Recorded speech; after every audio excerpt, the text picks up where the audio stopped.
This is the Mealtime Magic and Mayhem podcast. I'm Tricia Clark, your host, cooking coach, and kitchen mentor. We're here to talk about all things food, wine, travel, cocktails, and mealtime memories. So many memories are made around the table. We all know mealtime can be stressful, full of chaos and mayhem, but it's also the universal connector, a catalyst for communication and connection, and a time to create magic and memories. So many of our memories are tied to food, and I can't wait to share some of those stories with you here. I'm here to share ideas, inspiration, and stories to help you experience mealtime with a dash of magic and just a sprinkle of mayhem. You can expect new episodes weekly, including a mixture of interviews, personal stories, and some fun conversations about our adventures and misadventures in the kitchen and around the table. I hope you walk away feeling inspired to try something new in your kitchen or around your table to create more connection with your friends, family, and beyond. Thanks for being here. Welcome back to another episode of Mealtime Magic and Mayhem. I'm your host, Tricia Clark, and I'm thrilled to take you on a journey from summer to fall today. Summer is coming to an end, and you have a couple of weeks left to savor the flavors of summer that we talked about in episode 5. So if you haven't caught that one, go back, listen to it, enjoy the last couple of weeks of summer before we make this transition into cooler temperatures. To be honest, I'm over the summer heat and I'm so ready for fall. Just like a crisp autumn breeze carries the promise of change, our kitchens are about to transform into havens of warmth, comfort, and creativity. So let's dive into this episode where we'll infuse your mealtime with the magic and spice of fall-inspired dishes that evoke the feels, all the vibes, and the cooling temps of the season and create connections that will last a lifetime. So cooking with seasonal flavors and produce is something we talk about in my programs, really tapping into your favorite flavors and then helping you figure out how to bring those to life in your kitchen with ease, with joy, with a sense of adventure. Cooking should be fun. So around here, we're simplifying everything to discover your unique kitchen blueprint, your secret sauce. So if any of that resonates with you, grab the link for your Dish with Trish call in the show notes. Okay, let's talk about fall. But first, let me remind you why eating in season is so important.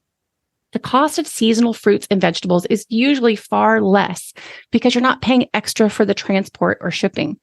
It's really about supply and demand. So you're not only saving money, but you're also able to absorb extra nutrients from the food you eat because it's at its peak. So studies have shown that the fresher the produce, the fresher the fruits and vegetables, the healthier it is. So when those fruits and vegetables are allowed to ripen naturally and are consumed shortly after harvesting, they contain higher levels of vitamins, minerals, and antioxidants.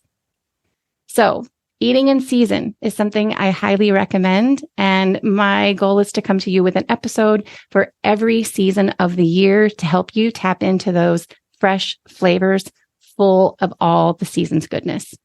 So I don't know about you, but fall to me brings thoughts and images of rustling leaves, the scent of cinnamon, apples, pumpkin, all of those baking scents, home baking kind of dancing in the air. And the anticipation of those hearty comfort foods, those hearty meals that really bring your loved ones together. I bet you can think of one.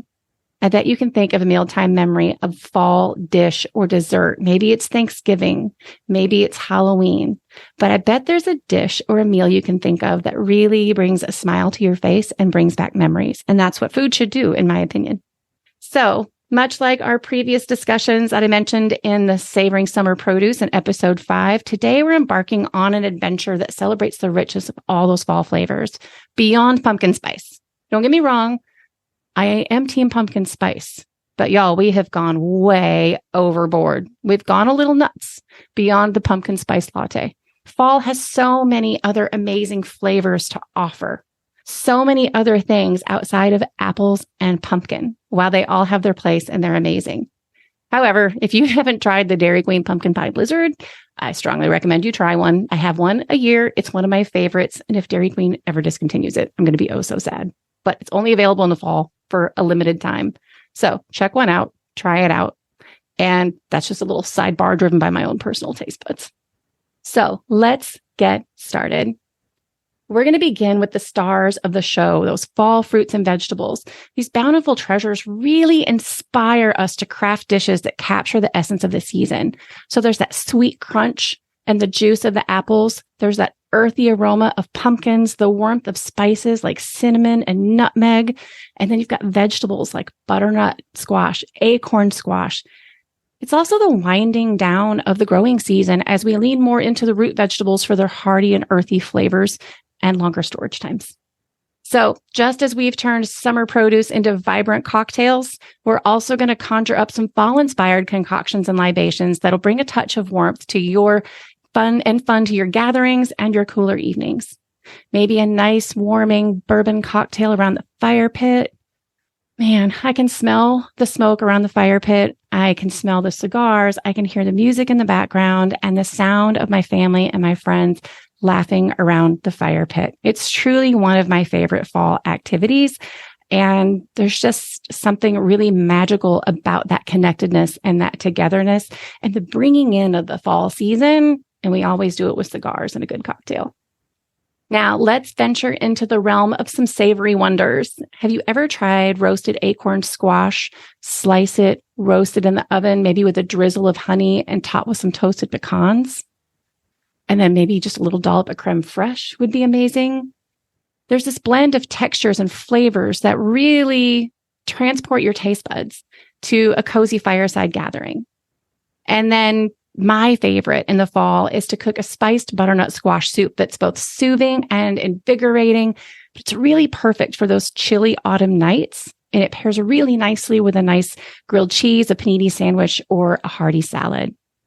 But you'll be amazed at how well butternut squash, cayenne pepper, curry powder, apple, and all of those blend together into this really unique, complex flavor that you've got sweet and savory and spicy. And it's just warmth and comfort from the inside out. And then you top that with some pumpkin seeds, maybe a little drizzle of balsamic, or maybe just a sprinkle of granola. It's delish. It's delish. And it is a go-to. I host a party or used to host a party every year for all my girlfriends. And that was the one dish that got made every time as they wanted the butternut squash soup. So I'll be sure to leave that recipe in the show notes. But maybe that's not your jam. Maybe you're more of an Oktoberfest person. Maybe you're ready for Oktoberfest and hearty beers and hearty stews and sausages. That's really where the root vegetables come in. They become the stars of the soups and the stews of autumn. But I want to challenge you to think a little bit outside the box and think about how you can easily incorporate the flavors of other world cuisines in with the bountiful produce of fall. I'm here to help your creative juices get going, because to me, that's really where the fun comes in cooking, is when you can take a recipe and you can alter just a couple of things to really make it you and to really make it your own. So let me give you a few ideas. Maybe an Asian carrot slaw or roasted vegetables dusted with the flavors of Morocco. And if you're not familiar with Moroccan food, that's going to include cumin and coriander and ginger and cayenne. And again, really playing with that dance of sweet, savory, spicy, creating layers of complex flavor, but so beautifully done and simple to put together. So you can take a combination of those spices, or you can buy a spice mixture called garam masala. So many different ways. You can probably even find a Moroccan spice blend. In fact, I know you can. I think I have one in my cabinet from Spiceology. But toss those spices with cubes of butternut squash, zucchini, onion, and turnips, and then serve that on a bed of couscous with some maybe chopped dried apricots. Again, textures, flavor, and they all are really simple, really healthy, done in 30 minutes, but really give you all those comfort feels of fall with all those great nutrients and really simple recipes. Those are my favorite. So let's also not forget about one of the most controversial of them all, the Brussels sprout. If you would have told me 10 years ago that I would love Brussels sprouts, those funky little cabbages, I would have bet you money that there was no way in hell. But it turns out that prepared right, they're delicious. I'm curious how many of you were first exposed to Brussels sprouts from a can or frozen. We were not set up for success with Brussels sprouts with our first introduction. Canned and frozen Brussels sprouts are both an abomination to food, as far as I'm concerned, and the smell and the textures are just all wrong. So here's another challenge for you. Try the recipe in the show notes. Roasted Brussels sprouts tossed with a little olive oil, garlic, and salt and pepper, and then topped with crispy bacon bits, and then drizzled with some balsamic vinegar. Man, so good and truly screams fall. But you can even take it a step further with one of those lovely fall fruits, the pomegranate. And when you de-seed those pomegranates, just sprinkle those pomegranate seeds over that. And again, you get a combination of textures. You get the acid, you get the savory. So delicious. And it, in fact, has become one of my kids' favorites. I've converted a few people on Brussels sprouts with this recipe. So try that one that's in the show notes. But you can also try grilling them, roasted with honey, maybe a dash of that hot harissa paste, or maybe paired with pancetta and chestnuts. But let me share a little secret about Brussels, because I know you're thinking, ew, Brussels are gross. They smell bad.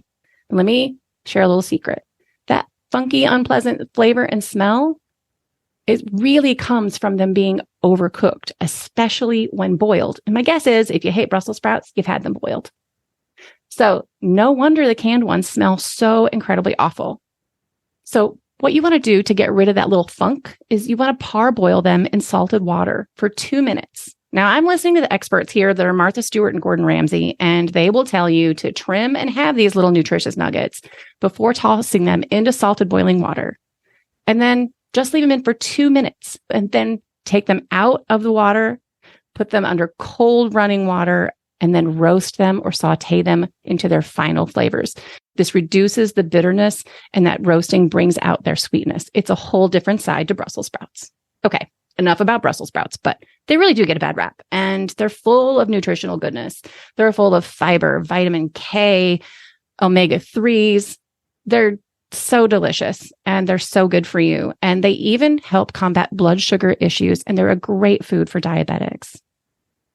All right, so desserts, admittedly, I am not a fantastic baker, but I do have a sweet tooth.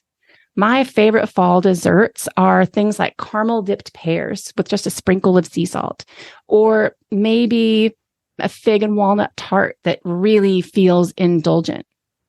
Now, I'm going to put a few of my favorite recipes in the show notes. Admittedly, these are not my own because, again, I'm not a baker, but I can share some from a few of my favorite websites.